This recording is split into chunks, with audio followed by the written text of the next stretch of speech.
ជួបវាយកាយខាងបោកដល់ស្គមទៅសម្លេងជួបអាចមកដីដាក់ក្បាលតាហោឲ្យអងវាំងអងយើងមកយើឡានដឹកឈើកលាក់ងាប់អតារឿងមួយនេះមិនជាមិនធម្មតាគឺជាសញ្ញាមានពុទ្ធលេឆ្លាយចំមកកាត់បញ្ហាចិត្តខ្មែរស្លូតតាំងពីដើមទេវាដាក់តែគ្នាគេចូលមកព្រៀនទៀត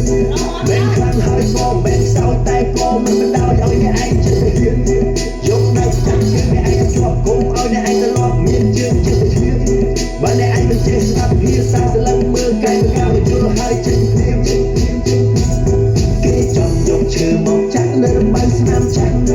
រាំជឿទ្រាំអត់ទ្រាំឃ្លានតែគេចេះតែមកបាំងមើលងាយដល់ពីស្គែនខ្មែរគេចង់ឲ្យយើងអាម៉ាស់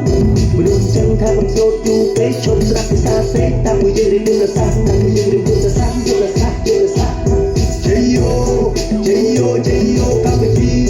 ជ័យយោជ័យយោកម្ពុជាយើងឡើងមកជ័យយោភាសាទាំងជាយើងរំលឹកកងទ័ពតែកំពុងតែទូពី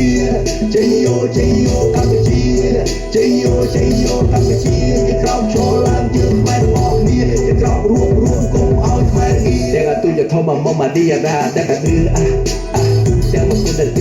ទាំងចាស់ទាំងក្មេងហើយសិតតែទូចអ្នកចំបាំងសាមគ្គីគ្នាខ្លាំងកុំមកចង់លោលេ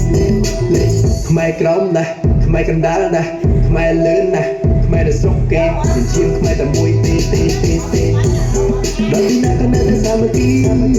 ពួកខ្មែរល្បីក្រុមទាំងពីរមានចរិតថ្លៃថ្នូរទាំងបរងទាំងនារីណាស់តែអ្នកនៅចិត្តខ្ញុំគេធ្វើចរិតខំចង់បន្លំស៊ីឃើញខ្មែរនេះស្លុតមិនទាំងគេចង់ប្រើល្បិចយកទៅហ្វ្រីគុំទាំងนั้นត្រូវតែចេះស្នងរិស័យដូចជាកូនខ្មែរប្រុសស្រីត្រូវតែស្នងមេត្តាបិតាបើទំពាំងរលួយរលំជើងក្រោយនៃជាតិខេមរាដូចឆ្នាំកូនខ្មែរគ្រប់អាត្មាត្រូវថែរក្សាគេដូនតាយើងទំពាំងណាស់ត្រូវតែចេះស្នងរិស័យដូចជាកូនខ្មែរប្រុសស្រីត្រូវតែស្នងមេត្តាបិតា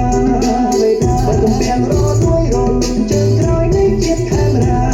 ដូចឆ្នាំកូនខ្មែរគ្រប់អាត្មាត្រូវថែរក្សាវប្បធម៌ខ្មែរយើងជ័យយោជ័យយោជ័យយោកម្ពុជាជ័យយោជ័យយោកម្ពុជាយើងឡើងមកជ័យយោលើកភាសាព្រះវិហារយើងរួមនឹងកងទ័ពដែលកំពុងតែទូពីជ័យយោជ័យយោកម្ពុជាជ័យយោជ័យយោកម្ពុជាយើងក្រោកឈរឡើងយើងខ្មែរទាំងអស់គ្នាយើងក្រោករួមកុំឲ្យខ្មែរងា